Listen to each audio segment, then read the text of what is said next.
Hi guys, it's Dale with the insurance.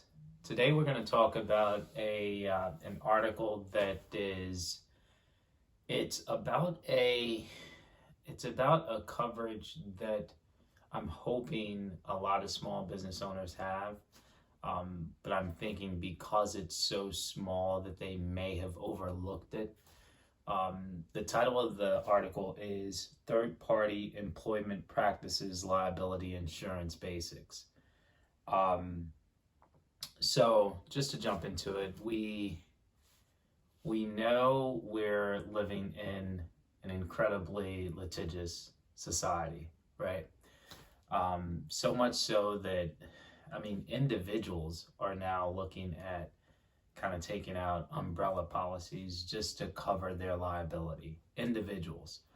So you can imagine the exposure businesses have, right? So businesses are considered to be wealthy, right? To have value, to have assets, and to some people, some bad actors out there, they see that as an opportunity, right?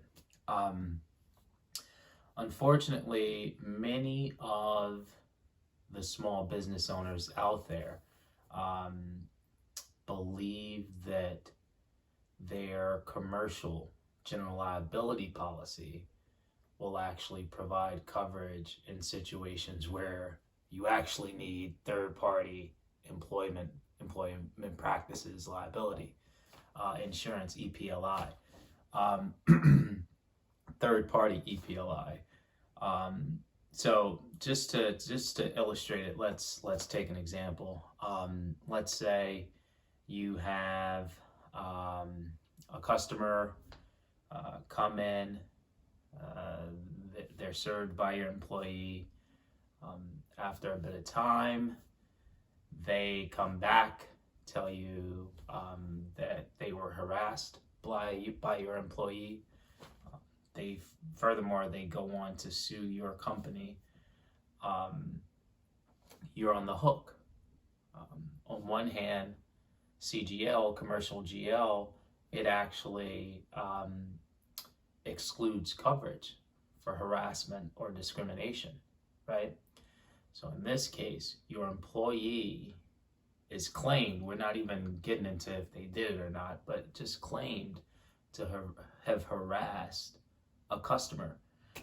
So you go to court, let's say you lose, the customer is awarded millions of dollars. Your CGL doesn't cover it, your third-party EPLI does. And it covers it for the litigation costs and whatever is awarded to the plaintiff, obviously up to the coverage limits.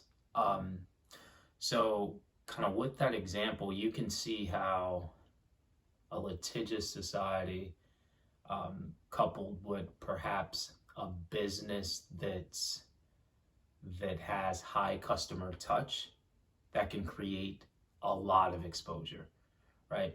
So it's a coverage that probably every business should have, but those customer facing businesses, especially small businesses, because these costs can add up pretty fast. But if you have a customer facing business, that exposure could be very high. What we'd say is can continue to kind of be diligent with your employee orientations and employee training as it relates to harassment, discrimination, the workplace, customer service. But in addition to that, please go out and look at perhaps getting a quote or adding coverage for third-party EPLI. It'll help you rest at night. Hopefully this was helpful. Thanks for stopping by. We'll talk next week.